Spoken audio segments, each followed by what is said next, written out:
Hai semuanya, Assalamualaikum warahmatullahi wabarakatuh. Ketemu lagi sama aku Hanifah. Apa kabar teman-teman? Semoga kalian selalu sehat, selalu baik-baik aja, semangat terus seperti biasanya. Dan untuk kalian yang baru pertama kali nonton video aku juga selamat datang, selamat nonton. Aku upload video baru setiap hari Selasa, Kamis, dan Sabtu jam 8 malam. Jadi stay tune, jangan lupa nonton. Oke guys, kasus yang mau aku bahas kali ini bisa dibilang paling aneh, paling miris, dan paling menjijikan juga gitu ya menurut aku. Dimana orang tua yang harusnya melindungi anak-anaknya, mencintai dan menyayangi mereka, tapi dalam kasus ini justru orang tualah yang tega menghabisi nyawa anak-anak mereka. Bahkan berniat memanfaatkan kematian anak-anaknya ini untuk keuntungan diri mereka sendiri. Nggak heran kalau kasusnya ini sempat booming banget di Inggris karena memang pelakunya juga adalah orang yang cukup terkenal di sana. Terkenal ya, maksud aku benar-benar terkenal lewat TV, lewat media gitu ya teman-teman. Sering tampil di acara-acara talk show sebagai bintang tamu karena dia punya pilihan hidup yang menurut banyak orang itu aneh banget.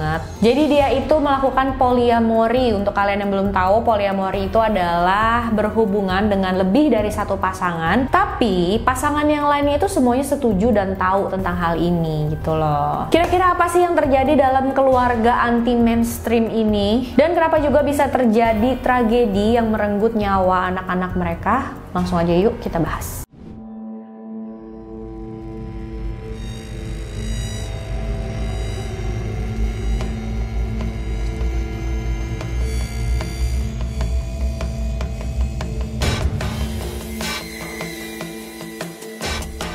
Semua kasus ini dimulai pada tanggal 11 Mei 2012, sekitar jam 4 pagi hari itu, kepolisian menerima laporan kalau sudah terjadi kebakaran di sebuah rumah yang berlokasi di 18 Victory Road, Osmaston, kota Derby, Inggris. Parahnya lagi ada 6 orang anak-anak yang terjebak di dalam rumah yang terbakar itu, teman-teman. Pastinya petugas polisi, petugas pemadam kebakaran, dan juga para medis langsung cepat-cepat datang ke lokasi untuk membantu. Sampai di sana mereka bisa lihat kalau rumahnya itu udah terbakar dengan sangat parah, asapnya juga tebal dan hitam. Dan ternyata sebelum petugas sampai di lokasi, ada salah satu tetangga yang melihat rumah itu kebakaran dan dia tuh inget gitu kan, dia tahu oh itu kan rumah di dalam banyak anak-anaknya. Dia langsung samperin ke rumah itu dan berusaha untuk membantu. Tetangga ini adalah abang adik yang bernama Jamie dan Darren Butler, dan aku pengen banget nyebutin mereka ya teman-teman. Maksudnya aku mau sebutin namanya mereka karena menurut aku mereka melakukan hal yang luar biasa banget. Jadi pas mereka sampai di lokasi, mereka ngelihat ibu dari keenam anak ini sedang nangis sambil nelfon 999. Itu adalah layanan darurat di Inggris. Dan si ayah sudah menaruh tangga yang panjang gitu di jendela salah satu kamar anaknya yang ada di bagian belakang rumah. Tapi entah kenapa si ayah saat itu belum naik ke sana, belum masuk ke dalam rumah untuk membantu anak-anaknya. Mungkin juga si Jamie sama Darren ini berpikir, oh mungkin ayahnya ini udah lumayan tua kan umurnya, jadi ya dia udah kayak nggak sanggup mungkin ya melakukan hal itu. Jadi tanpa pikir panjang lagi, Jamie langsung naikin tangga itu dan masuk ke dalam rumah berusaha untuk menyelamatkan keenam anak-anak itu. Dan menurut aku ini bener-bener tindakan yang berani banget ya. Menurut Jamie saat dia masuk ke dalam rumah, asap di dalam rumah itu bener-bener tebel banget dan juga berwarna hitam. Bahkan untuk ngelihat tangannya di depan matanya gini aja susah teman-teman, saking tebelnya itu asapnya. Tapi dia nggak menyerah, dia berusaha cari anak-anak dan menyelamatkan mereka. Sebenarnya saat itu kemungkinan Jamie bisa menemukan keenam anak itu bener-bener sedikit banget ya teman-teman, karena kan Jamie juga nggak pakai alat-alat petugas damkar, dia juga nggak punya pengalaman untuk hal seperti ini. Tapi dia nggak tega aja gitu ngebayangin keenam anak itu lagi berusaha minta tolong, nggak ada satupun yang datang untuk nolong mereka, dan dia nggak bisa tinggal diem aja gitu katanya. Jadi ya walaupun gimana dia tetap masuk ke dalam rumah itu mencari keenam anak itu, dan dia menemukan salah satu anak-anak di dalam sana. Langsung cepet-cepet dibawa keluar sama dia, dibaringkan di trotoar yang ada di depan rumah. Gak lama setelah itu petugas damkar, para medis, dan juga polisi sampai di lokasi. Saat petugas pemadam kebakaran datang di lokasi, mereka langsung masuk ke dalam rumah cari anak-anak yang ada di dalam sana. Mereka berhasil menemukan 5 orang lainnya, dibawa keluar rumah dan dijajarkan di trotoar depan rumah gitu teman-teman. Sayangnya 5 dari mereka meninggal di tempat. Mereka adalah Jade 10 tahun, John 9 tahun, Jack 7 tahun, Jesse 6 tahun, dan Jaden 5 tahun. Sedangkan anak tertua yang bernama Dwayne berumur 13 tahun, dia ditemukan dalam kondisi hidup, tapi memang sudah dalam keadaan yang kritis banget juga ya teman-teman. Dia langsung dibawa ke rumah sakit. Sayangnya 2 hari kemudian dia juga dinyatakan meninggal dunia. Pastinya pemandangan yang menyedihkan banget saat kejadian itu ya teman-teman. Bahkan Jamie dan Darren menjelaskan kalau saat itu keadaan seperti lagi ada di zona perang gitu loh. Karena ada banyak anak kecil yang dijejerin sudah dalam keadaan tewas, ditutupin pakai kain putih. Jadi bener-bener miris banget ya, menyedihkan banget lah. Pastinya ini menjadi berita utama bukan cuma di daerah sana aja, tapi juga di seluruh Inggris teman-teman. Tim investigasi langsung cari tahu kira-kira apa sih penyebab kebakarannya. Dan mereka dengan cepat mengetahui asal kebakarannya itu, yaitu dari area pintu masuk. Jadi di pintu rumah itu kan ada kotak surat ya teman-teman, seperti yang kalian lihat di layar ini. Nah kayak gini, nah polisi menemukan ada jejak bensin di kotak surat itu. Jadi udah jelas banget kalau kebakaran ini bukanlah kecelakaan, tapi ada seseorang yang sengaja taruh bensin di situ dan memulai kebakaran. Kasusnya pun berubah dari kecelakaan menjadi investigasi pembunuhan. 5 hari setelah kejadian, tepatnya di tanggal 16 Mei, sang ayah minta ke petugas untuk diadakan konferensi pers dong, kata ayahnya gitu ya. Kenapa? Kata petugas. Nah ayahnya bilang, soalnya saya mau bilang makasih sama semua yang udah membantu menyelamatkan anak-anak saya, walaupun anak-anak saya akhirnya nggak selamat, tapi tetap perjuangan mereka saya hargai, jadi saya mau bilang makasih sama mereka gitu. Dikabulin lah sama polisi, diadain konferensi pers itu. Tapi ternyata di dalam konferensi pers itu sikap sang ayah dan juga sang ibu itu bener-bener bikin orang jadi bingung dan kecewa juga. Plus pastinya membuat banyak orang curiga nih teman-teman. Kenapa? Jadi ada beberapa hal aneh yang ditunjukin sama ayahnya. Pertama, dia itu cuma ngomong makasih aja. Oke lah makasih. Tapi dia kan tahu ya kebakaran itu bukanlah kecelakaan. Polisi udah menetapkan itu sebagai investigasi pembunuhan. Berarti ada orang yang sengaja menyebabkan kebakaran ini. Tapi dalam konferensi pers itu, entah sang ayah ataupun sang ibu, sama sekali mereka nggak ngomong kayak tolong dong temuin siapa pelakunya, siapa yang melakukan hal kayak gini ke anak-anak kami, tolong temuin gitu pelakunya. Nggak ada sekalipun mereka ngomong seperti ini. Jadi kayak mereka nggak pengen tahu sama sekali gitu ya apa yang terjadi dengan anak-anaknya. Padahal kalau misalkan kita pikirin lagi gitu logikanya ya, anak-anaknya seperti itu, ada orang yang menyebabkan, pasti mereka penasaran banget dong. Harusnya kayak ngotot banget lah, minta tolong cariin deh siapapun yang punya informasi gitu, tolong deh kasih tahu polisi supaya polisi bisa cepet-cepet nemuin pelakunya yang melakukan hal kayak gini ke anak-anakku gitu kan. Dan sikap mereka juga aneh teman-teman. Jadi mereka pegang tisu, ngelap-ngelap mata terus, padahal nggak ada air mata sama sekali yang keluar. Ekspresinya mereka juga menurut banyak orang kelihatan nggak tulus banget. Bahkan menurut petugas polisi, setelah menjalani konferensi pers itu, mereka ngomong di depan publik, di depan para wartawan itu, terus mereka kan kembali lagi ke belakang, ke ruang tunggu gitu ya teman-teman. Nah di sana sang ayah pun langsung bercanda-canda lagi kayak biasa, seolah-olah tuh kesenangan dan kesedihannya itu bisa di turn off, turn on gitu loh teman-teman. Jadi ya aneh banget lah menurut polisi. Bahkan polisi sempat lihat sang ayah ini bercanda ke istrinya, kayak menepuk bokong istrinya sambil bercanda-canda gitu. Hal yang gak pantas banget lah ya dilakuin sama orang tua yang baru aja kehilangan anak-anaknya dengan cara yang tragis kayak gini. Ini pastinya bikin tim investigasi juga curiga ya teman-teman. Tapi bukan karena hal ini aja sebenarnya. Karena memang history alias riwayat kehidupan keluarga ini memang udah aneh. Dan mereka ini sempat menjadi sorotan karena gaya hidup mereka. Gaya hidup kayak apa sih? Makanya sebelum lanjut aku mau ceritain dulu latar belakang kehidupan keluarga ini ya teman-teman.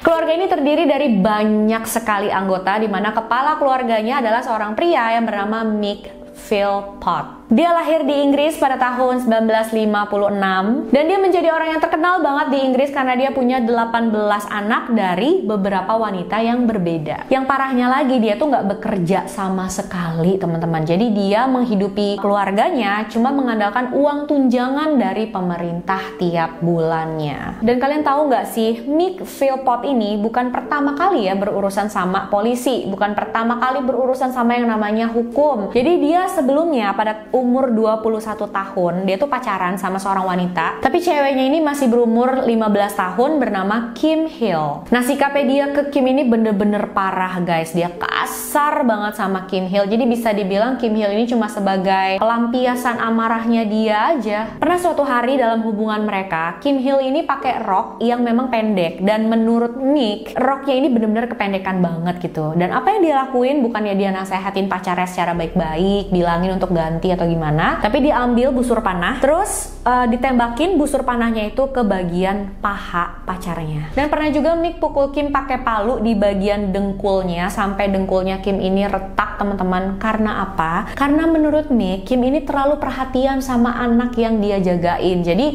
Kim ini kan memang punya pekerjaan sampingan sebagai babysitter gitu ya, teman-teman. Nah, dia lagi jagain satu anak, tapi menurut Mick, kamu ngapain sih perhatian banget sama itu anak gitu. Dan karena dia kesel, ya udah dipukulin aja tuh dengkulnya Kim pakai palu sampai retak. Pastinya dengan semua siksaan yang dia terima dari Mick, Kim udah nggak tahan lagi gitu ya. Dia pengen mengakhiri hubungan dengan Mick. Dia tulis surat, dikirim ke Mick gitu ya untuk mengakhiri hubungan mereka. Tapi reaksinya Mick ini bener-bener luar biasa, teman-teman. Setelah baca surat dari Kim ini, Mick marah besar. Dan seperti biasanya, Mick langsung melakukan tindakan yang sangat-sangat kasar. Setelah pisah dari Mick, Kim ini kan tinggal lagi sama ibunya, di rumah ibunya gitu ya. Akhirnya Mick ini nyamperin ke rumah ibunya Kim. Dia diem-diem masuk ke dalam kamarnya Kim.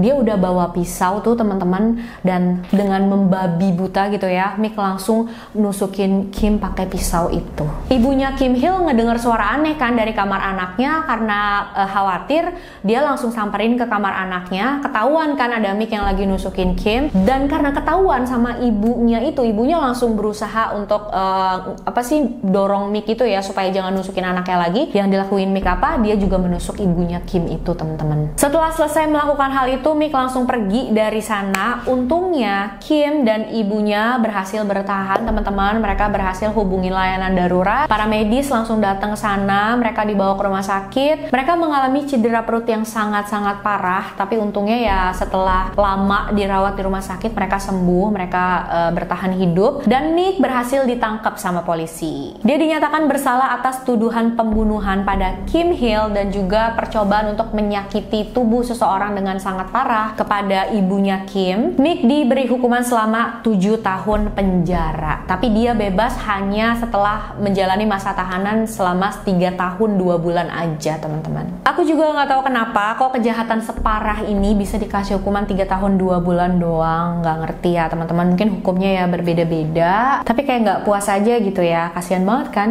Kim sama ibunya ini gitu loh. Dan takutnya lagi kalau cuma sebentar gitu nggak ada rasa jerak di pelakunya dan dia melakukan hal yang semacam ini lagi. Dan bener aja itu yang terjadi, teman-teman. Setelah keluar dari penjara, Mick langsung cari pasangan selanjutnya, atau mungkin bisa dibilang korban selanjutnya kali ya. Di tahun 1986, Mick menikah dengan seorang wanita yang bernama Pamela Lomax. Mereka punya 3 orang anak dari pernikahan ini, 2 anak laki-laki dan 1 anak perempuan. Menurut Pamela, Mick itu adalah orang yang sangat mengontrol, manipulatif, dan juga pastinya kasar. Pamela bilang dia tuh berdoa banget supaya Mick nggak cinta lagi sama dia, dan akhirnya bosen gitu ya sama dia, ninggalin dia jauh-jauh. Dan keinginan Pamela ini terkabul, teman-teman, setelah Mick bertemu dengan seorang wanita yang bernama Heather Keo. Dan Heather ini umurnya baru 14 tahun loh. Padahal waktu itu Mick sudah berumur 37 tahun guys. Lagi-lagi ya, beda umur yang jauh banget. Mereka menjalin hubungan asmara, dan pada saat Heather berumur 16 tahun, dia kabur dari rumah dan tinggal bersama Mick. Saat itu Pamela sudah pergi ya, teman-teman, membawa ketiga anaknya juga. Mick dan Heather itu nggak menikah, tapi mereka punya 2 orang anak dari hubungannya ini. Anaknya dua-duanya laki-laki, dan kalian tahu nggak sih, ternyata Mick ini pengennya punya anak perempuan. Nah, jadi pas dia tahu Heather melahirkan anak laki-laki lagi untuk kedua kalinya, apa yang Mick lakukan? Dia langsung mukulin istrinya yang baru melahirkan itu.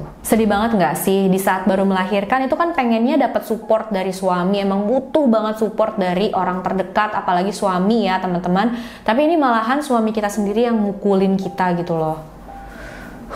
Menurut Heather, Mick juga ngajarin anak tertua mereka untuk bersikap kasar ke Heather, ke ibunya sendiri. Mick pengen banget Heather melahirkan banyak anak lagi, soalnya dia pengen punya banyak anak dan juga perempuan mereka dia belum dapet gitu kan, jadi pengen banget. Tapi ternyata Heather nggak hamil-hamil lagi nih guys. Suatu hari Mick menyerang Heather lagi dan saat itu kayaknya Heather udah mulai sadar kalau keadaannya tuh bener-bener serius dan dia harus pergi jauh-jauh dari Mick. Jadi suatu hari dia diam-diam lompat lewat pagar belakang rumah, terus dia langsung pergi ke kantor polisi dan melaporkan semua hal ini. Tapi saat itu polisi nggak menangkap Mick ya, karena dia memang nggak dipenjara, nggak tahu kenapa, mungkin entah nggak ada bukti yang kuat atau gimana, aku juga nggak ngerti. Yang jelas saat itu Mick cuma dikasih peringatan aja, dan mereka sempat terlibat konflik yang luar biasa serius tentang perebutan hak asuh anak. Tapi dengan keadaan yang memang seperti itu, akhirnya pengadilan memutuskan kalau hak asuh kedua anak mereka itu jatuh ke Heather. Di tahun 91 Mick tersangkut masalah hukum lagi teman-teman. Jadi dia ditangkap karena menyerang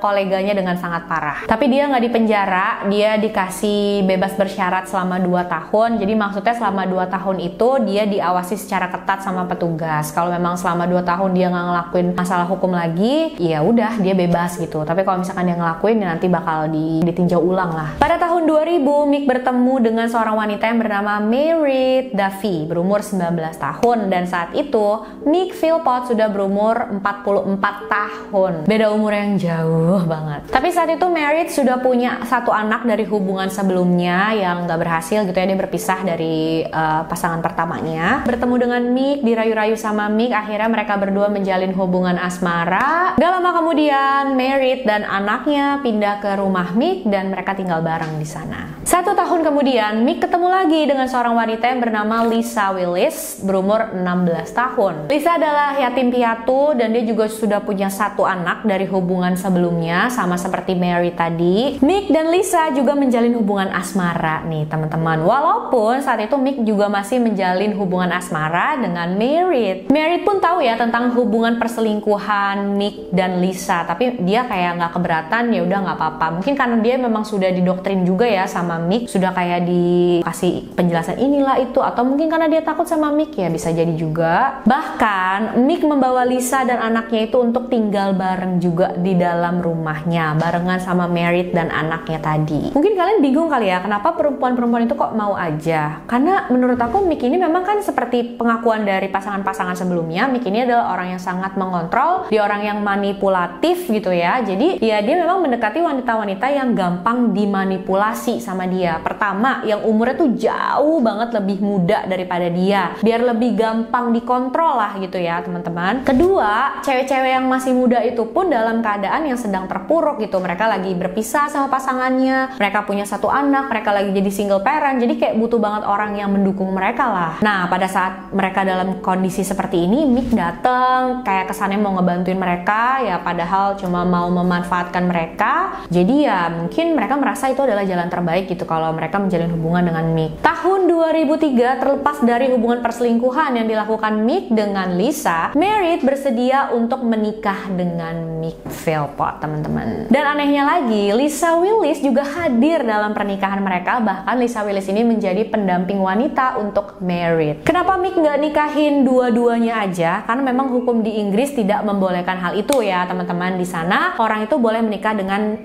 secara resmi dengan 1 orang aja, nggak boleh lebih. Setelah pernikahan itu mereka bertiga kembali tinggal di rumah yang sama. Dan kalian tahu rumah yang ditempati oleh Mick, istri dan simpanannya itu adalah milik pemerintah guys. Rumah itu diberikan kepada Mick oleh pemerintah sebagai bantuan, dan Mick juga nggak bekerja sama sekali teman-teman. Untuk membiayai keluarganya ya dia cuma mengandalkan uang tunjangan dari pemerintah. Setahun dia tuh bisa dapat sekitar 25.000 pound sterling. Kalau yang di rupiah itu sekitar 400 jutaan rupiah lah teman-teman. Selain uang tunjangan itu, Mick juga mendapatkan uang dari hasil gaji para istri dan simpanannya. Jadi walaupun Mick ini nggak bekerja, istrinya bekerja, simpanannya bekerja, dan uang gaji mereka itu dikasih semua ke Mick. Nanti Mick gitu yang kontrol, Mick yang ngatur itu uangnya buat apa aja. Kalau misalkan Merit ataupun Lisa pengen beli sesuatu, dia harus ngomong dulu sama Mick, aku pengen beli ini dong, aku pengen beli itu, boleh nggak gitu, minta uangnya. Kalau dikasih ya beli, kalau nggak ya nggak. Udah rumah itu dikasih ke Mick sebagai bantuan sama pemerintah, tapi dia masih nggak tahu terima kasih gitu ya teman-teman. Dia masih mengajukan banding ke pengadilan untuk meminta meminta rumah yang lebih luas karena katanya anaknya tuh udah banyak, jadi dia butuh rumah yang lebih luas. Dia mengajukan banding ini di tahun 2006 ya teman-teman. Jadi saat itu dari hubungannya dengan Merit, mereka punya 4 orang anak. Dari hubungannya dengan Lisa punya 3 orang anak dan 1 orang anak yang Lisa bawa tadi. Nah, permintaannya ke pengadilan pastinya ditolak mentah-mentah gitu ya, karena memang udah dikasih rumah yang layak untuk tinggal tanpa harus bayar sewa sepeser pun gitu, dikasih uang tunjangan juga untuk biaya hidup, masih minta rumah yang lebih besar. Pasti nggak mungkin banget dikasih lah ya sama pemerintah. Kalau memang dia pengen punya rumah yang lebih besar atau pengen punya uang yang lebih banyak, ya dia harusnya kerja dong. Masalahnya Mick ini pun nggak punya halangan apa-apa untuk dia bekerja gitu loh. Dia nggak sakit, dia nggak cacat, semuanya normal. Jadi harusnya dia ya bisa bekerja, cuma emang dianya aja yang nggak mau. Dan parahnya lagi guys, di tahun 2006 itu kan dia udah punya banyak anak dan katanya rumahnya nggak muat. Tapi istrinya dan simpanannya itu lagi hamil lagi, Merit lagi hamil, Lisa lagi hamil, dan perkiraan mereka bakal melahirkan di tahun 2007. Kalau emang rumah udah nggak muat, stop lah bikin anak ya temen-temen ya. Ini bingung juga sih ada orang kayak gini. Present moment I am on cloud 9, I'm buzzing, just had child number 17, I've soon come to child number 18. There's going to be a lot of people out there that's going to say, oh look, the scum, the scrounger, the shameless Mick has done it again. Well, I'll tell you what, fuck all of you, because at the end of the day, my life, my wife's life, Lisa's life, we do what we want. We don't care what you people think.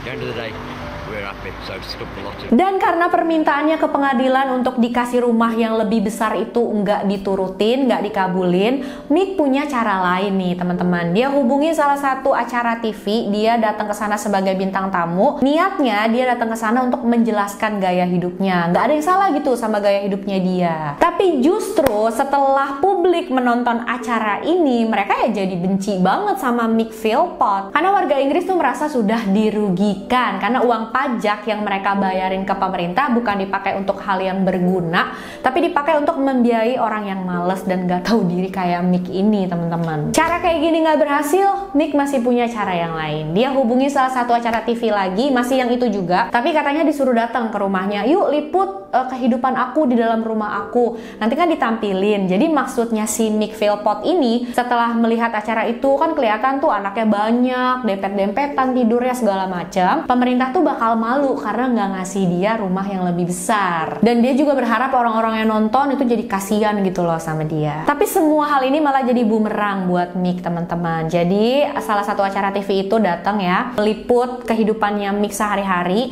Dan mereka itu minta tolong sama satu orang politisi yang ada di Inggris yang bernama Anne Widdecombe. Nah, politisi yang bernama Anne Widdecombe ini datang dan tinggal bersama keluarga Mick selama 1 minggu teman-teman. Selama 1 minggu tinggal di sana, Anne menggambarkan kalau suasana di rumah itu ya memang dikontrol banget sama Mick. Saat Anne ngajak ngobrol Merit dan juga Lisa, mereka tuh nggak tahu sama sekali gaji mereka dipakai buat apa aja. Mereka tahu jumlah gajinya berapa, tapi pada saat Anne nanya, terus gaji kamu per bulannya dipakai buat apa?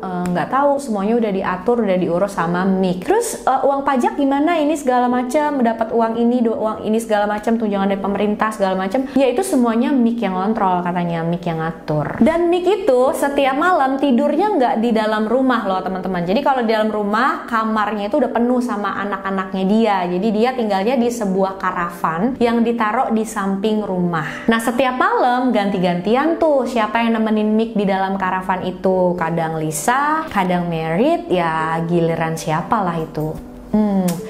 Bener-bener situasi yang aneh banget ya. Anne Widdecombe ini juga sudah cariin 3 kerjaan untuk Mick. Anne bilang, Mick kalau memang kamu pengen punya penghasilan yang lebih besar, kamu pengen rumah yang lebih besar juga, nih aku ada 3 kerjaan buat kamu. Kamu bisa pilih mau yang mana. Tapi Mick tetap nggak mau teman-teman. Dia bilang, enggak, pokoknya aku nggak mau kerja. Jadi nggak tahu ya, ini si Mick maunya banyak banget, tapi kerja ya nggak mau. Saat Anne berbicara dengan Mick, dia juga bisa melihat dengan jelas Mick ini adalah orang yang nggak peduli sama sekali dengan orang lain selain dirinya sendiri. Bahkan saat Mick berbicara tentang wanita, dia menyebut wanita itu dengan bitch. Bukan cuma wanita keseluruhan ya teman-teman, bahkan dia menyebut istrinya sendiri, menyebut simpanannya, wanita yang harusnya dia cintai gitu ya, menyebut mereka sebagai bitch. That's bitch, this bitch, kayak gitu-gitu. Parah banget ya. Kayaknya dia memandang wanita tuh bener-bener rendah banget lah. Setelah Setelah film dokumenter ini ditayangkan, lagi-lagi publik menjadi semakin marah sama Mick Philpott. Dia dijuluki sebagai Mick yang gak punya malu, dia dijuluki sebagai pengemis terbesar di Inggris. Setelah nonton film dokumenterinya, ngedengar pendapat orang-orang tentang gaya hidupnya dia, ngedengar pendapat presenternya juga tentang kehidupan dia, pada saat dia bereaksi nonton untuk pertama kali itu diliput juga kan sama acara TV tersebut, dan Mick saat itu bener-bener marah besar. Dia sampai mengancam karena pemerintah nggak ngabulin apa permintaannya dia mengancam seperti ini teman-teman nih. Biggest load of shit. You know, I'm fucking annoyed. The fact is, I missed the most important part out. You know, we're living in cramped conditions. Right, I'll kick Lisa out my ass and let her move back in property on her own, which is going to cost them fucking twats more money than what it's going to cost me. Fuck them. I'm gonna have some more babies. Tapi tentu aja Mick nggak beneran ngelakuin hal seperti ini ke Lisa, karena menurut orang-orang yang mengenal Mick, kayak tetangga atau temannya Mick gitu ya, Mick ini memang lebih punya ketertarikan yang besar ke Lisa daripada ke Merit. Mungkin juga karena Lisa itu lebih muda daripada Merit ya teman-teman, jadi ya bisa lebih gampang dia kontrol, makanya kayak lebih cinta lah sama Lisa ini dia. Bahkan Mick juga sempat ngomong di depan Merit langsung kalau dia bakal menceraikan Merit dan menikahi Lisa. Karena menurut Mick, Lisa itu memperlakukan dia seperti raja. Tapi nggak tahu ya ini bisa dibilang cinta atau enggak, karena walaupun Mick punya ketertarikan yang lebih besar ke Lisa, ini nggak membuat dia jadi lembut, jadi baik sama Lisa.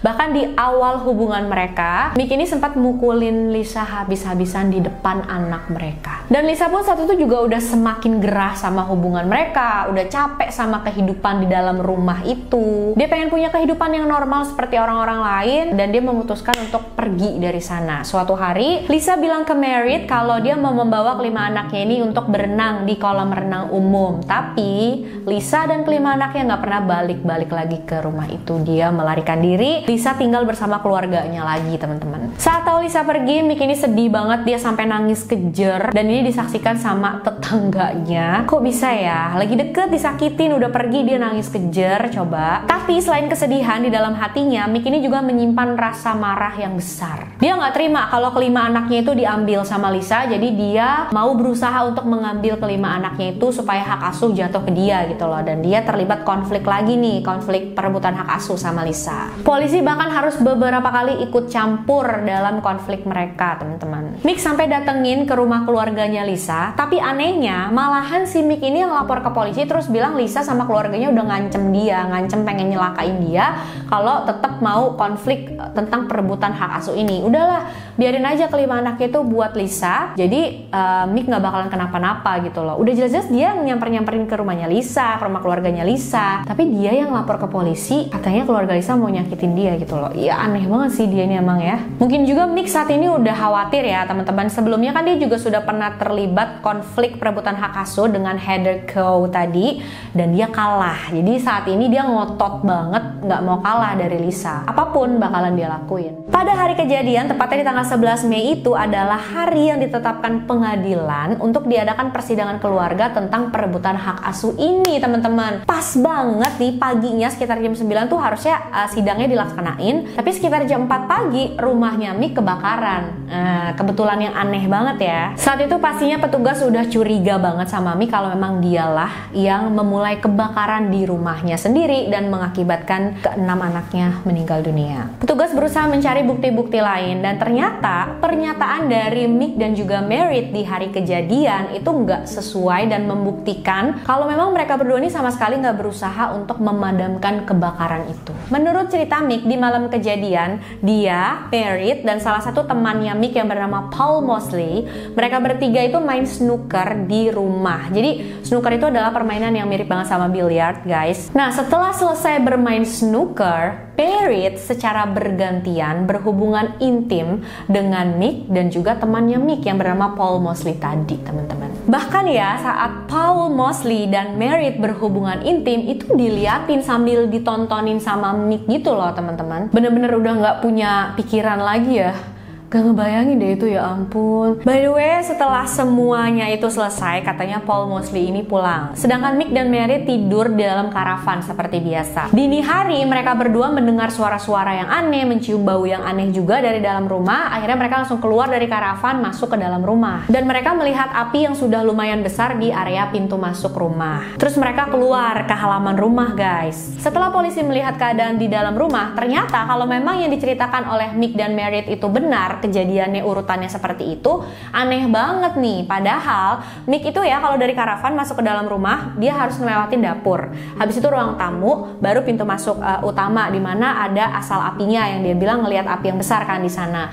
Terus untuk keluar dari rumah lagi, mereka harus ngelewatin kayak gitu lagi, ruang tamu, dapur, baru keluar gitu kan. Dan di ruang tamu dan juga di dapur itu ada alat pemadam api yang kayak tabung gitu loh teman-teman. Itu ada. Jadi mereka tuh ngelewatin dua alat pemadam dan sama sekali nggak berusaha untuk memadamkan apinya itu.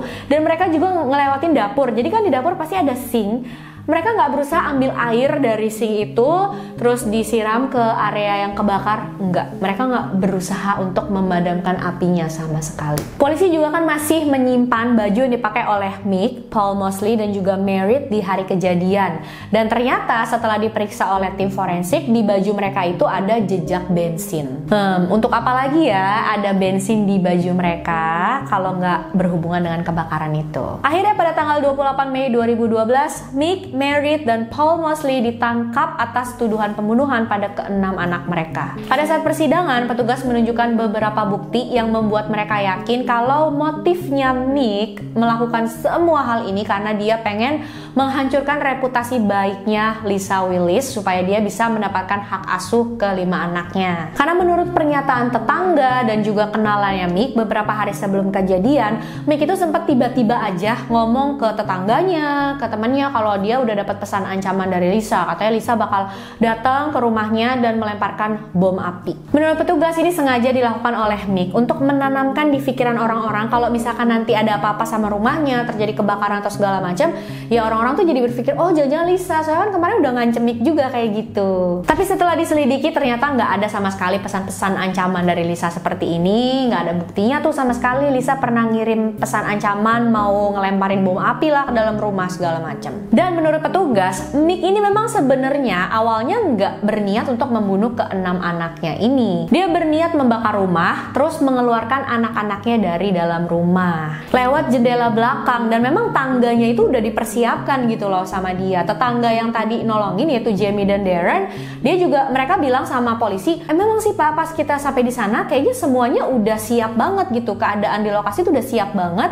Dan Mick ini juga berkali-kali bilang sama Jamie dan Darren, anak-anaknya semuanya ada di kamar bagian belakang. Dia juga ngomong kayak gitu sama petugas polisi. Nah niatnya Mick itu mau jadi pahlawan justru di hari kejadian itu. Lisa yang udah ngebakar rumahnya tapi dia berhasil menyelamatkan keenam anaknya. Terus setelah itu dia datang kan pagi harinya ke dalam sidang dan dia bisa menjelekkan reputasinya Lisa. Plus dia juga sudah menjadi pahlawan karena berhasil menyelamatkan anak-anaknya. Nilai plusnya lagi dia bisa dapat rumah baru dari pemerintah dan kemungkinan yang lebih besar juga daripada itu. Tapi ternyata kondisi di hari kejadian itu nggak memungkinkan Mick untuk menyelamatkan keenam anaknya. Sampai akhirnya keenam anaknya tewas di dalam. Gila sih, gimana caranya dia nggak berniat membunuh anak-anaknya gitu ya, dengan membakar rumahnya sendiri, terus anak-anaknya tuh masih ada di dalam rumah, dan dia berharap dia bisa menyelamatkan keenam anaknya itu. Kok bisa ya main-main kayak gini dengan nyawa anak sendiri? Bener-bener deh. Sayangnya karena pengadilan yakin kalau Mick ini nggak berniat untuk membunuh keenam anaknya, jadi tuduhan kepada dia yang tadinya pembunuhan berat berubah menjadi pembunuhan tidak disengaja. Pada April 2012, Mick dinyatakan bersalah dan dia diberikan hukuman seumur hidup dengan kesempatan untuk bisa bebas bersyarat setelah 15 tahun menjalani tahanan. Sementara Mary dan Paul Mosley diberikan hukuman selama 17 tahun penjara. Sampai saat ini dari info yang aku dapat sih, Mick Philpott masih ada di dalam penjara, dia belum dibebasin ya teman-teman. Sedangkan Mary dia sudah bebas pada tahun 2020 kemarin setelah menjalani masa tahanan selama 8 tahun. Dan ada info tambahan juga nih teman-teman, ternyata Mary itu sempat hamil sama Paul Mosley. Jadi hamil anaknya Paul Mosley. Ternyata ya bukan sekali itu aja ya dia berhubungan badan dengan Paul, tapi emang udah sering banget gitu dia berhubungan badan dengan Paul sambil disaksikan oleh Mick. Bahkan Mick yang minta gitu kalau Paul lagi ulang tahun dikasih hadiah kayak gitu, bisa berhubungan badan dengan istrinya sendiri. Setelah Meredith hamil anaknya Paul Mosley ini, Mick memaksa Meredith untuk menggugurkan kandungan itu. Gila, ini orang benar-benar kejam banget ya. Luar biasa. Dan by the way teman-teman, pada saat ke-6 anak ini dimakamkan, ada banyak banget orang yang datang ke pemakaman mereka untuk menunjukkan rasa simpati mereka kepada ke-6 anak ini yang jadi korban keegoisan orang tuanya sendiri ya. Mungkin sekarang kalian udah bisa ngerti kenapa kasus ini aku bilang paling menjijikan, karena dari semua kisahnya ini kayak kok bisa. Semoga mereka berenam sudah bisa berkumpul di sana tenang di sisi Tuhan ya teman-teman.